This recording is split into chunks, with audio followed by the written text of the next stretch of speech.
Hey, what's up? I can't be serious all the time. Sometimes I gotta deal with real human stuff, like real people stuff.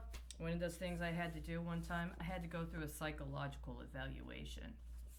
I did it myself, or rather, I did it with the bandwidth concurrent to whoever was surveilling me at the time. See, I'd done this thing where I actually contacted a military agency because I believed that there was a security threat present in information publicly accessible. And then, the bandwidth changed. And I'm like, okay, all right, I know, you guys at PsyOps love me. So I did my own psychological examination. I didn't realize that's what I was doing at first. I thought I was going to teach them a lesson. So I went to see some things. I'd heard about what this movie was about that I'd never seen. And so I looked it up. You guys ever seen The Manchurian Candidate? Has anyone ever seen it? I'd never seen it before. I'd heard about it. I wasn't interested in it. And I haven't watched it all the way through. I did what you might call an inspection using clips on YouTube. And I watched it. And I did an analysis of what my response was to watching The Manchurian Candidate. Let me tell you, it was terrifying. It was one of the most terrifying things that's ever happened in my life because a great deal of my life, especially in the last 10 years, but not exclusively in the last 10 years, has actually been mimicking of scenes from that movie. I'm absolutely, and it's that disturbing. And so I did an assessment of the movie. At some point, I actually made a video where I went through my notes of The Manchurian Candidate, right?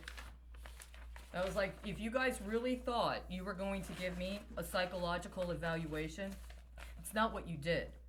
What they did is they actually took what had been a previous programming of the cybernetic enhancements that I had been a part of since I was a kid, and they embedded specific fail stops in them that they identified as vulnerabilities that were then allowed to be created as subroutines identified as cyber vulnerabilities and created certifications that were supposed to provide patches or some kind of corrective measure in case those kinds of vulnerabilities showed up in other technologies that were using the same kind of cyber protocols that had been a part of the programming to which me and the cybernetic enhancements with which I was engaged had been connected. And so when they kidnapped me in 2017, what they were doing was attempting to hack that programming and then create other programming.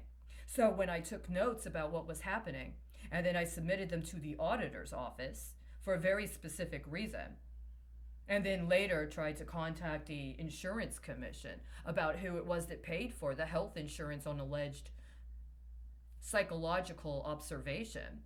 And then they didn't get back to me, but I tracked the programming that they set up concurrently. Let me tell you, what you guys should have done is give me this. Because you didn't give me this, and because you didn't give me this, you have absolutely no justification for saying it's classified, it's confidential, or that it's a matter of intelligence, especially under the purview of the Department of State. I did it myself. I know what you would have needed to do in order to justify what you thought you were going to get away with. You didn't do it. But I still have it here.